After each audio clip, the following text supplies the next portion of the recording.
আজকে একটি গুরুত্বপূর্ণ বিষয় নিয়ে কথা বলবো, আলোচনা করব। যে বিষয়টি অনেক মা বোনেরাই সেই বিষয়ের সম্মুখীন হয় এবং তাদের কিছু পার্সোনাল সমস্যা হয়, যে সমস্যাগুলো নিজে ভোগ করে এবং স্ত্রীকেও তার স্বামীকেও ভোগ করতে হয়। ঠিক তেমনই একটা কমেন্টস কোন এক ভাইয়া করেছেন। উনি কমেন্টস করেছেন, আমার প্রশ্নটা এই, আমার স্ত্রী বুঝছেন একাধিক সন্তান নষ্ট করেছে, জরায়ের ভিতরে পাইপ ঢুকাইয়া ওইভাবে নষ্ট করছে ডাক্তারের কাছে গিয়ে। এখন আমি আপনার কাছে জানতে চাই, এইভাবে এক হাত দিয়ে বাচ্চা নষ্ট করার কারণে আমার স্ত্রীর জরায়ুতে কোনো ক্ষতি হতে পারে কিনা।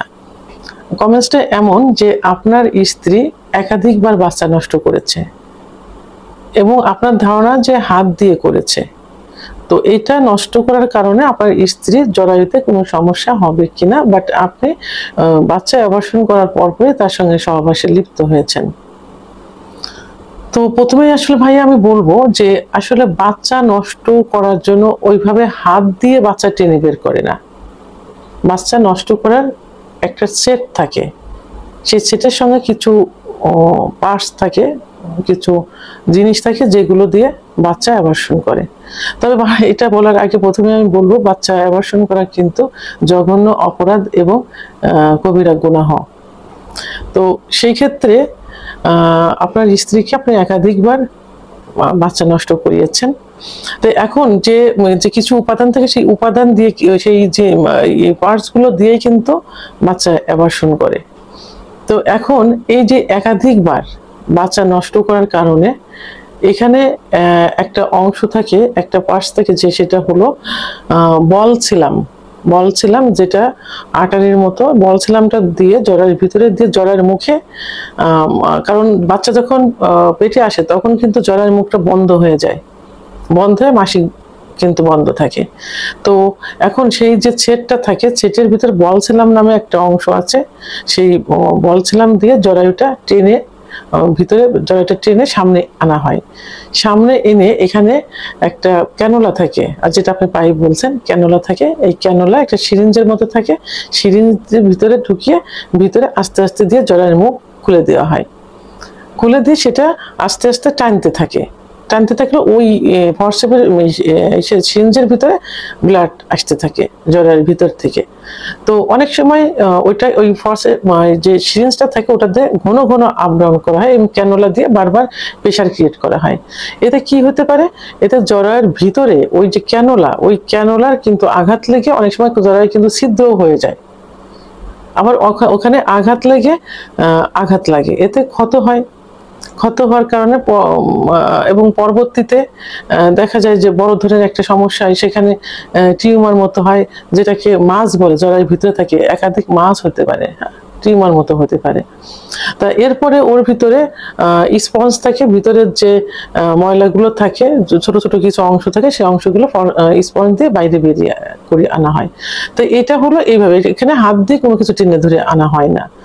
তো এখন এই যে প্রথমবার করলেন, এইভাবে আপনি বলেছেন যে কয়েকবার করেছেন, তাহলে একবার যদি ওইভাবে বাচ্চা অ্যাবর্শন বা এমআর করা হয়, তাহলে যে বলছিলাম যে জরার মুখটা টানা চিমটি দিয়ে ধরে টেনে আনা হয় বাইরের দিকে, তো ওইখানে কয়েকবার কিন্তু জরায়ের মুখে আঘাত লাগলো। তো ওখানে আঘাত লেগে অনেক সময় জরায়ের মুখে ওটা কিন্তু জোরে টান দেওয়ার কারণে ছিঁড়ে যায়। তখন ওইখানে কি হয়, সার্ভিকাইটিস অর্থাৎ জরায়ের মুখে ইনফেকশন হয়, ঘা হয়। আবার বারবার যদি একইভাবে যদি ওইভাবে ওইভাবে যদি ক্যানোলা দিয়ে বারবার আপডাউন করে ওই বাচ্চা আনা হয় সিরিঞ্জের ভিতরে, ময়লাটা সিরিঞ্জের ভিতরে আনা হয়, তাহলে ওখানে একাধিকবার কিন্তু আঘাত লাগলো। আর স্পঞ্জ দিয়ে আনার সময় অনেক সময় আঘাত লাগতে পারে। যাই হোক, তো এভাবে কি হলো, আপনার আবার তারপরে যদি আবার সহবাস করা যায় ওই অবস্থায়, তাহলে কিন্তু আঘাতটা আরো বেশি লাগলো। তো এখন পরবর্তীতে জরায়ের ভিতরে মাস হয়ে যাবে, অর্থাৎ ইনফেকশন হয়ে যাবে, একটা টিউমার মতো হয়ে যাবে। অনেকের বললাম হয়ে যায়, জরায়ু ছিদ্র হয়ে যায়, তখন কিন্তু অপারেশন করে জরায়ু ফেলে দেওয়া লাগে। তো এখন আপনার স্ত্রী কি হয়েছে জানি না, তবে যেটা হয় ভিতরে মাস হয়ে যায় বা টিউমার, তো তখন ওইটা থেকে কিন্তু আস্তে আস্তে ক্যান্সার হতে পারে। এবং এটা কয়েকটা কিন্তু হয়ে যায় আঘাত লাগার কারণে যেটা। আবার এদিকে জরায়ুর মুখে বল সেলাম দিয়ে ধরার কারণে ওখানে যে চিড়ে যায়, আঘাত লাগে, ওর থেকে ওখানে পলিপস হতে পারে, টিউমার, মানে আলাদা, নাকে যেমন পলিপস হয় আলাদা একটা মাংস, ওরকম একটা আলাদা মাংস বাড়তে পারে। তো এর কারণে সার্ভিসাইটিস, জরায়ুর মুখে ইনফেকশন, ঘা হয়, এর থেকে কিন্তু ক্যান্সার হয়। তাহলে তারপরে আপনি সহবাস করছেন অবস্থায় তার আরো বেশি ক্ষতি হলো। তাহলে বাচ্চা অ্যাবর্শন করলে জরায়ুতে টিউমার হওয়ার সম্ভাবনা থাকে, অর্থাৎ জরায়ুর ভিতরে মাছ হয় যে আলাদা একটা মাংসপিণ্ডের মতো, আবার জরায়ুর মুখে পলিপ হয়, ইনফেকশন হয়। তো উভয় ক্ষেত্রে কিন্তু ক্যান্সার হওয়ার সম্ভাবনা থেকে যায়। তো এই জন্য আপনার স্ত্রীর যে এটা হবে না এর কোনো নিশ্চয়তা নেই, আপনি আপনার স্ত্রীকে পরীক্ষা নিরীক্ষা করতে পারেন, এবং পরবর্তীতে যাতে এই সমস্যাটা না হয়, বারবার যেন বাচ্চা নষ্ট করে আপনি গুনার দিকে না যান, এবং এখনই তওবা করতে হবে। আর আপনার স্ত্রীর যে সমস্যা হতে পারে, এটা আপনি একটা ডাক্তার দেখান, গাইনি ডাক্তার দেখাতে হবে, উনি কিছু পরীক্ষা নিরীক্ষা দিবেন, পরীক্ষা আল্ট্রাসাউন্ড এবং জরায়ুর মুখে পরীক্ষা করবেন, ভায়া টেস্ট এগুলো করবেন, এবং জরায়ুর মুখে সার্ভিসাইটিস আছে কিনা পরীক্ষাগুলো করলে কনফার্ম হওয়া যাবে যে তার কিছু হয়েছে কিনা, পরবর্তীতে কিছু হবে কিনা।